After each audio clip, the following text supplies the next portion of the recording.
My name is Jonathan Luckett. I'm a cybersecurity specialist in Group 4, New Zealand. Today I'm presenting our cybersecurity risk assessment. The Five Eyes Global Economic Summit is set to begin within a few hours in the UK. The nation hosting the summit has detected data exfiltration in its IDS. Each nation's server is at risk. According to the CISO, the report shows that the pattern of network traffic is anomalous, and the point of origin is internal.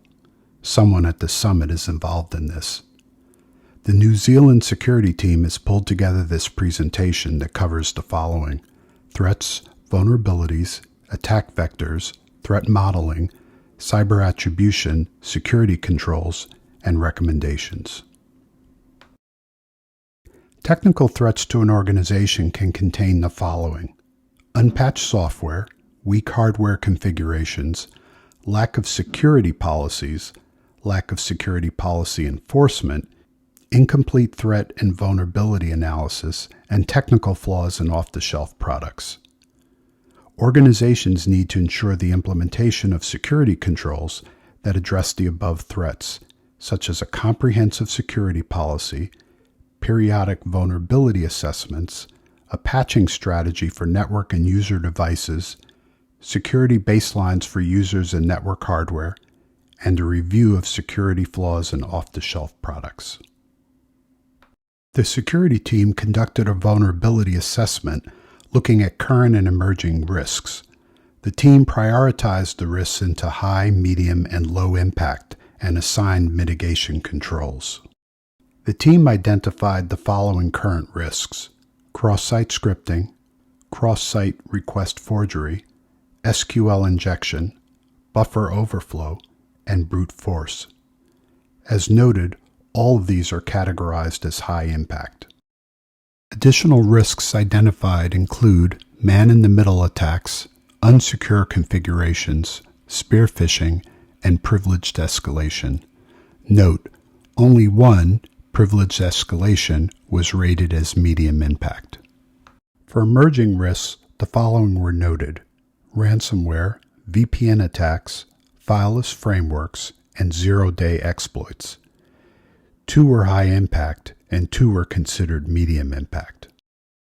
Knowing the potential attack vectors of cybersecurity vulnerabilities is critical for ensuring secure network, application, and data platforms.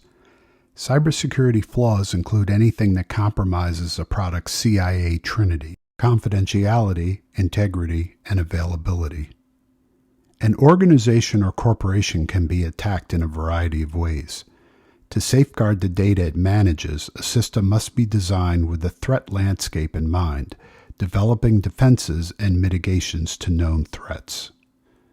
The system must be hardened to a level commensurate with the danger of data misuse as the sensitivity of the data increases. Understanding where attacks can originate, how they can be executed and prevented, and how probable they are to occur is the first step of threat modeling.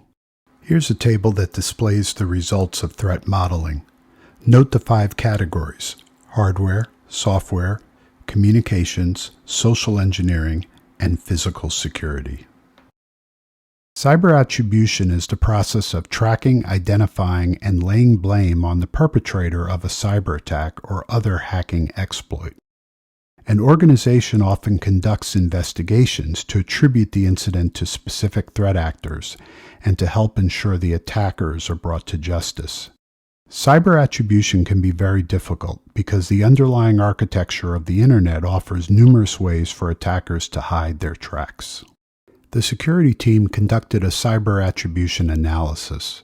The following were examined: analyzing source data, analysis of tools, scripts, and programs, examining tactics, techniques, and procedures, trying to get into the attacker's head, understanding the business drivers, and comprehending the geopolitics. Cybercrime investigators are often able to uncover information about the programming language and related information, including the compiler used, compile time, libraries used, and the order of execution of events related to a cyber attack. Investigators attempting to do a cyber attribution analysis also analyze any metadata connected to the attack. The metadata, including source IP addresses, email data, hosting platforms, domain names, domain name registration information, and data from third-party sources, can help make the case for attribution, because systems used for cyber attacks often communicate with nodes outside the network being targeted. After reviewing the results of the vulnerability assessment, threat modeling, and cyber attribution analysis, the following physical controls are recommended to reduce the risk of threats to physical security: cameras, access control systems such as turnstiles and cat cards, electronic door locks, fences, and security forces.